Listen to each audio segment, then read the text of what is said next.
Dana, first of all, let me just respond to a couple of things that you said, but I want to start with something you said, which I think is frankly disgusting and is more appropriate for a Democratic propagandist than it is for an American journalist. There is nothing that I have said that has led to threats against these hospitals. These hospitals, the bomb threats and so forth, it's disgusting. The violence is disgusting. We condemn it. We condemn all violence. Senator, this happened after you and President Trump were on the debate stage, said that cats and dogs were being eaten. You asked a question, Dana, and I'm going to go ahead and answer it. What we have said is that this town has suffered terribly under the policies of Kamala Harris. Now, you just accused me of inciting violence against the community when all that I've done is surface the complaints of my constituents, people who are suffering because of Kamala Harris's policies. Are we not allowed to talk about these problems because some psychopaths are threatening violence? We can condemn the violence on the one hand, but also talk about the terrible consequences of Kamala Harris's open border on the other hand. Now, let me just fact check a couple of other things that you said, Dana, because it's important. You said that all of these migrants are in the country legally. They are in the country through what's called temporary protective status. Right. That is when Kamala Harris waved a magic amnesty wand, taking people and giving them legal status. That is not to say that they're here legally. That is a terrible indictment of her amnesty policies that have further opened the border and further caused terrible migration into this country. What we're also seeing is that Donald Trump is remaining very strong with Hispanics in that poll at 41%, which is astonishing. That he's at 50% with voters that are male voters under 30. The reality is that she didn't address the most important issues that are affecting the election, which is the economy and the border. And she didn't address it, which is why the polling isn't moving. So while she lied about Trump, he's going to pass a national abortion ban. He's going to monitor women's pregnancies. She didn't answer the question that David Muir asked, are you better off than you were 4.5 years ago? Didn't answer it. Didn't answer the question on whether or not why she waited so long to address the border. And she didn't answer the question on whether she supported a single restriction on abortion. She avoided it. So she doesn't benefit. Right. Hey, JD Vance is embarrassing the legacy media. As you guys know, I got a vendetta against legacy media because I believe many people who work in legacy media are Democrat operatives. Not Democrat operatives, but I believe they have a bias, conscious or unconscious, that is favorable to the Democratic Party. And I see that they have nothing in their processes which checks that. And I want to highlight something because I think JD Vance is really exposing the biggest problem with the Tim Harris ticket and campaign strategy is the fact that they don't know how to present their agenda accurately and effectively that actually informs the voter of what they plan to do. Because right now, the Walz Harris campaign is seen as just vote for me if you believe Trump bad. That's it. That's their only thing. They have no vision. When you ask them to, hey, can you shift down on the nitty gritty of what you actually believe in? It seems like they only know how to talk about is abortion. There's nothing, the number one issue in the election. There's absolutely nothing, just nothing on the number one issue in on election. And in the intro, you saw how JD Vance is tackling the media. And in this video, I'm gonna highlight how he went on three different news networks. How many interviews did Tim Walz and Kamala Harris did? 0 on the national news cycle. And I believe we all know why. So here's a quick clip I want to show you before I go dive in further on this this thought I had. When we talk about bringing down prices and making life more affordable for people, what are one or two specific things you have in mind for that? Well, I'll start with this. I grew up a middle-class kid. My mother raised my sister and me. She worked very hard. She was able to finally save up enough money to buy our first house when I was a teenager. Now, that sounds like a nice story. But the question I believe he asked was, can you give me some specifics of what that looks like? And she went on talking about a personal story. And this is a common theme. This is what the main criticism against Harris Walz. Even if you want to call me biased, Kenny, you're conservative. Yeah, even though you're an independent, Kenny, you're conservative. You have a preference for one side over the other. Some of the comments I saw on my Everything Wrong with NBC and the legacy media. And I like to highlight that it ain't just me saying this. Other voters are saying this. The polls are showing this. But yet, oh no, Kenny's biased. That means he can't make an accurate assessment about a candidate. Last time I checked, it don't matter if you win 100% of the Democratic vote. You ain't going to win the election. You need to be able to convince people who don't agree with you. And I highlight that, and I use that as a criticism against me. Like, see, this is what happens when people have no argument for why they support a candidate, because the candidate themselves cannot even make an argument for why you should support them. Check out this clip that I found with CNN and different other sources, and then we'll dive into JD Vance and him essentially interviewing legacy media and really embarrassing them at this point. But let's take a look at the reaction to the polls. Let's take a look. It was kind of remarkable how the answers were so similar, and I want folks to just take a listen. I grew up a middle-class kid. I was raised as a middle-class kid. Focusing on, again, the aspirations and the dreams. I believe in the ambition, the aspirations, the dreams of the American people. I was a career prosecutor for most of my career. I started my career as a prosecutor in creating an opportunity economy where it's about investing in areas that really need a lot of work. I intend to create an opportunity economy. Well, I'm obviously not Joe Biden. Clearly, I am not Joe Biden. That the vast majority of us as Americans have so much more in common than what separates us. We all have so much more in common than what separates us. I hear from a lot of people, I just want my gas and my groceries to be cheaper. What is your administration's plan to be more specific a little bit on lowering the cost of living and lowering prices? Producing more oil than we ever have in this country. We are producing more than any other country. We're expanding those options for it, whether it's wind, it's solar and things, getting at this heart of climate change, but at the same time creating jobs for Americans, and gas prices will continue to come down. And I think what I keep saying about this, though, on food prices that we've seen, look, I know this from farm country. Farmers are only getting about $3.90 bushel for corn, $10 for soybeans. Somebody in the middle's taken more than they should on this. 37 states have laws against that. She's talking about making that the case, expanding it. The one thing, though, that she's talking about, and we're seeing happen, and the numbers came out this week, is real wages are finally rising. And one of the reasons is she's making it easier to form a union.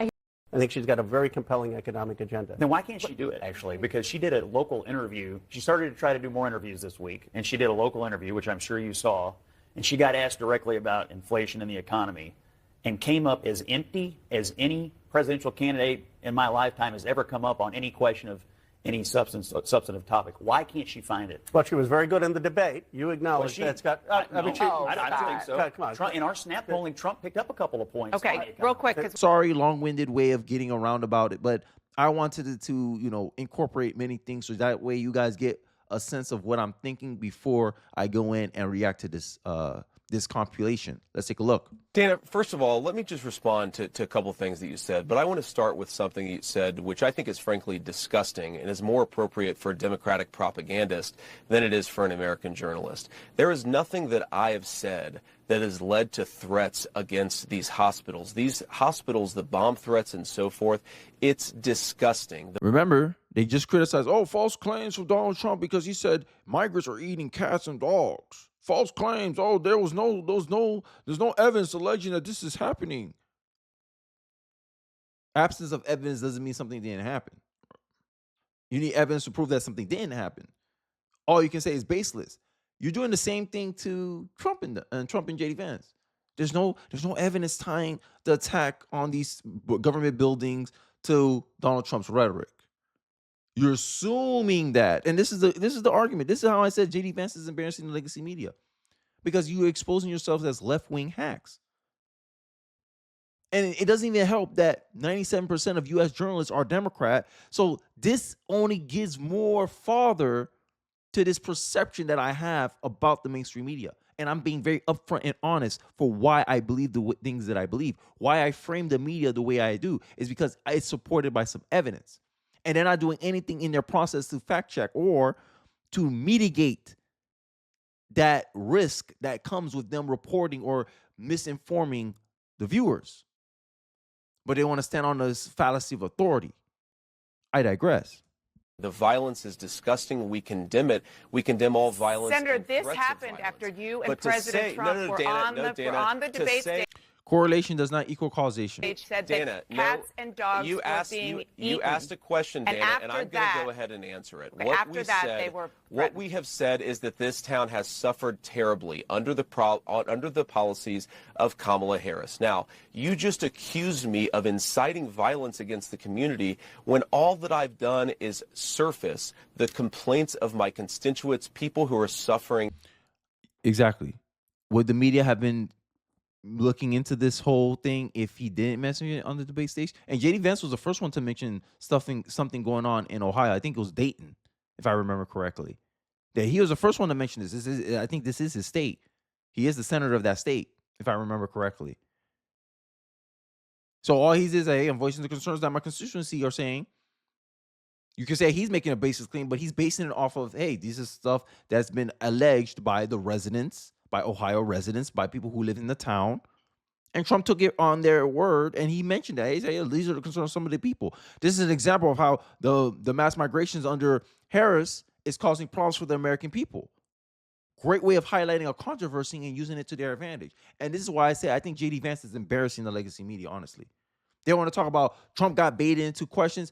They got baited kind of into the narrative because now they're talking about illegal immigration and how mass migration is hurting the American people, which is one of the top issues in this election. And as you saw from the intro, which is why I led up with all this data stuff first before I went into the actual reaction video, is you can see how many Americans will vote for Trump, regardless of Haitians eating cats. I don't think he even said, I don't even think Trump specified Haitians. I think he said migrants are eating cats and dogs, if I remember correctly in the debate stage. Let me know in the comment section if I got that quote right. Let's take a look. Because of Kamala Harris's policies. Are we not allowed to talk about these problems because some psychopaths are threatening violence? We can condemn the violence on the one hand, but also talk about the terrible consequences of Kamala Harris's open border on the other hand. Now, let me just fact check a couple of other things that you said, Dana, because it's important. You said that all of these migrants are in the country legally. They're in the country through what's called temporary protective status. Right. That is when Kamala Harris waved a magic amnesty wand, taking people and giving them legal status. That is not to say that they're here legally. That is a terrible indictment of her amnesty policies that have further opened the border and further caused terrible migration into this country. First of all, I have heard firsthand from multiple constituents, people who made 911 calls a month ago, a year ago, who were making these complaints. I trust my constituents more than I do the American media that has shown no interest in what's happened in Springfield until we started sharing cat memes on the internet, which is disgraceful that the American media ignored this town. And that's the most important part. Great point. I'm telling you, Tim Walz, I showed you a clip. Tim Walz, how he answered questions, and he tries to pivot to something like climate change, which to me, climate change is a first world problem. Right now, we're dealing with some issues where climate change is not at the top of mind for many voters. Climate change does not matter, even for these young voters who claim it does matter, right? And like the funny part is a lot of these liberal people like the Harry Sissons and I don't know who else. I think he's the most famous one. Gen Z, these Gen Z influencers, when they talk about the economy, I look back and I look at them and I'm like, yo, when Trump ran for office, I was a freshman in college. These dudes were in high school.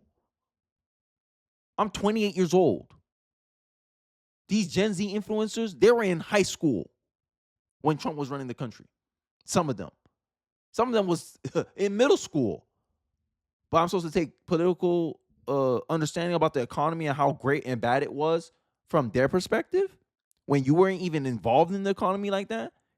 You wasn't a participant in the active workforce. This is an indictment against the left. This is the problem when you have too many young influencers and pundits on your side. They can't accurately assess the effects of one person's policies over the other. And this is why I said Kamala Harris. This is one reason Kamala Harris is competitive with young women is I believe they're under the same scope. And the fact that he mentioned how no one cared about this story until we started making memes about it show how it's important that Donald Trump has such a influence on how the media begins to cover stuff. I digress. Continue. Let's continue. represent Ohio here in Washington, and your state's governor is asking for federal help to deal with the influx of about 15,000 migrants over the past 4 years, which has strained the health system, he says, schools, caused safety issues. You've been talking about these problems, but what have you done to help Governor DeWine with his request for federal help? Well, and this is what the problem I have with a lot of these Democratic operatives that call themselves journalists, is that they assume that there's only one way to solve the problem. No, you tried throwing money at the problem, and it causes just what? An incentive for more people to come over. That's the problem I have. It's not the fact that you're trying to throw money. It's the fact that y'all not doing something that actually creates an incentive to disincentivize people migrating over here in the country in the first place. Because there's enough people in this population in the world to bankrupt America. America only has 400 million people. You know how many poor people are in the world? And if you create an incentive structure where, hey, they just keep going to spend more money, the more people that go in, the more money they spend on us. Okay, eventually you're going to hit that point of no return. And this is the problem that we have in this country, is that people don't understand incentive structures. The incentive structure that we currently have by throwing more money at the problem is only going to incentivize more people to come over the border. Look how J.D. Vance handles this question. Most important thing that we can do to assist Governor DeWine and the whole state of Ohio, and frankly the whole country, Margaret, is to stop Kamala Harris's open border. And for 2 years, I've been fighting for policies that do exactly that. You have to ask yourself, why have these 20,000 Haitian migrants been dropped into a small Ohio town in just a few years, Margaret? And the answer is because Kamala Harris implemented what's called temporary protective service for over 100,000 Haitian migrants. She basically, with a magic wand, granted amnesty to thousands of people who shouldn't have been in this country, and now a small Ohio town is dealing with the consequences. And to anybody listening, Margaret, this is what Kamala Harris wants to do to every town in this country. Overwhelm them with migration, stress their municipal budgets, see communicable diseases on the rise. What is happening in Springfield is coming to every town and city in this country if Kamala Harris's open border policies are allowed to continue. We have got to stop this. American citizens are suffering because of what she's done. And it's cheaper to manufacture overseas, which is why so many. So now they're going to go into the terrorist section, but you saw how he used it. Like, that's, to me, they try to spin, like the legacy media is trying to spin this Springfield, Ohio stuff, even to the point where they're using it as a deference from Trump's second failed assassination attempt. Like, look, J.D. Vance is just embarrassing them, bro. At this point, like, if you're thinking individual, you're agreeing with me on this one.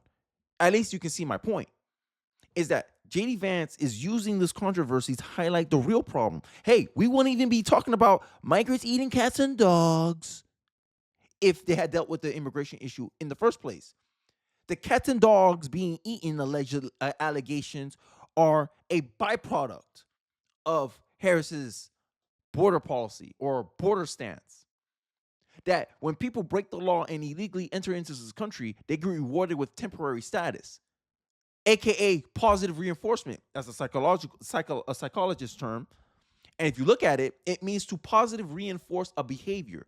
And that's what they're doing with the illegal immigration. So if you're positively reinforcing mass migration, what you're going to get? More mass migration. And then they try to ask them something about the economy. Let's finish off this video, and then I'll end off with my final thoughts. Companies do it, but that's another issue. Just to follow up on the promise you're making to working class voters, you are now saying no tax on tips, no tax on overtime, no tax on income from Social Security. All of that. All that is specifics, by the way. You get a okay. No tax on overtime, no tax on tips. Specifics. When Tim Walz and Harris talk about the opportunity economy, give me specifics about that. None of your voters can give me that. That's all they got is optics. Oh, we got a comprehensive border plan. Okay, give me some details of that.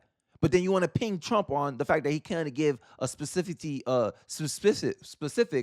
on healthcare. When healthcare in the United States is so complicated, so many regulations, so many red tapes, it's no wonder our stuff is so expensive. But you expect Donald Trump to specify that, but you can't specify your vision for how you're going to approach the economy problem. I'm just saying. Would wipe out a big chunk of the tax base. Do you really think that fiscally conservative Republicans in Congress are going to vote for this? Well, I think obviously Republicans believe American workers should keep more of their own money. And yes, I think that if we actually balance this out by penalizing some of these companies for manufacturing overseas, I do think that we can get this to balance out in the right way, Margaret, where we're not blowing a hole in the deficit. We're giving workers more of their money. But to your point, we're actually making it easier to make things in the United States of America. Now, you're exactly right. Sometimes it is a little bit cheaper to manufacture overseas, but we have to ask why that is. It's because a lot of these foreign countries use literal slave labor in manufacturing. We should incentives, right? All you heard was incentive. What behavior do I want to incentivize? If I make it more expensive to make stuff overseas, what is the incentive that corporations are going to look at it? Hey, it's cheaper to just manufacture in the U.S. And if I manufacture in the U.S., what that brings? Jobs, more paying jobs for people. AKA, we get more tax because at the end of the day, we do payroll taxes here in this country. So this is what he talked about by balancing out the budget. He's giving you specifics. If you're a policy-minded person like I am, he's giving you specifics. Oh, okay, I see how you're going to do it. But what about Kamala Harris? I can't specify anything. All I know is slogans and words. But that's what you want me to vote for. That's what you want me to support Kamala Harris for. Hey, look, I ain't with it today. I'm not with it today. Y'all, like a lot of these detractors in my comment section, I'm not with it today. Y'all want to talk about how Trump's giving BS? No, Kamala Harris is giving you BS. Tim Walz is giving you BS. This is not BS. He's giving you specifics. You can actually fact check him, look through that. Okay, oh yeah, payroll taxes does this big corporations pay half the taxes using payroll taxes. Okay, if there's more manufacturing jobs that's coming back to the U.S., that's how they're going to balance out the loss of income with the no tax on tips, with the no taxes on overtime. This is how they're trying to make up for it by incentivizing corporations to bring jobs here in the U.S. You can see what he's going for. But what about Kamala Harris and her economic vision? And you wonder why Trump is more trusted on the economy. But you got his surrogates trying to make the case, oh, she's very compelling, at least on the debate. Nah, facts. Facts is what matters. It don't matter how composed and well-mannered you seem. That's the flash that I was talking about. But look at the substance. Trump was right. Your life isn't any better than it was 3 years ago. What makes you think that hiring somebody from this the same administration and elevating her to presidency, how is that going to change your situation? She couldn't articulate a reason why you should do that logically. We're not going back. But you're going to elect the VP of the current administration to be your president. But you're not going back. You're going forward. Okay. Should not be allowing slave laborers to benefit from American markets. If you want access to our market, you've got to pay our workers fair wages. That is the Trump agenda, and it's something he already implemented once, by the way, Margaret, but is going to double down on in his second term. Dana, would you like to ask me questions and then let me answer them, or would you like to debate me on these topics? I noticed that when you had Kamala Harris and Tim Walz, you gave them multiple choice answers to the questions that you asked, and you allowed them to answer the questions. I'm happy to be here to talk about policy, but if you're going to interrupt me every single time that I open my mouth, then why am I even doing this? So please ask a question, and I'd ask you to be polite enough to let me answer it. Yes, I am, and I think that Dale, hey, look, this is why I said J.D. Vance and Tim Walz's debate is going to be an interesting one because honestly, J.D. Vance is a better debater than Donald Trump, but Donald Trump has the vision. That's what I'm saying. Like when you're an executive, you're more judged on your vision than your execution. And I believe J.D. Vance is a better articulate, like in a debate setting, he's better at articulating the vision. So I'm interested in the VP debates. I don't know when it is. I'm probably going to do my research to find out when it is. But it's not looking good for the Kamala Harris administration campaign. I really think they're doing a bad job here. The contrast can't be any more clear. If you want to vote, if you vote on policy, you voting Trump. If you're voting on narratives, perception, flash, looks, superficial, or abortion, that's the number one issue for Democrats. You voting Kamala Harris. You voting on feelings, right? A way forward, symbolism. You voting for Harris. If you just like, yo, look, I want someone to be held accountable. I want results. You vote Trump because if Trump don't do what he want to do, if Trump doesn't do what he says he's going to do, the media is going to hold him accountable. Remember, the media covers Trump 89% of the time negative. So if there's something negative to speak about Trump, the media is going to report on it. While with Kamala Harris, 83% of the news coverage on her is positive. That means if she gets into office as president, if she mess up, if she F's up, if she doesn't deliver on her promises, the media is going to make excuses and cover up for her. What would you rather have as a voter? Someone who's going to be held accountable by both sides, or someone that's only going to be accountable by one side? The choice is yours, America. I gave my thoughts. Let me hear yours in the comment section. Don't forget to like, comment, subscribe. Thanks for watching to the end of the video, and I'll catch you guys on the next one. Peace.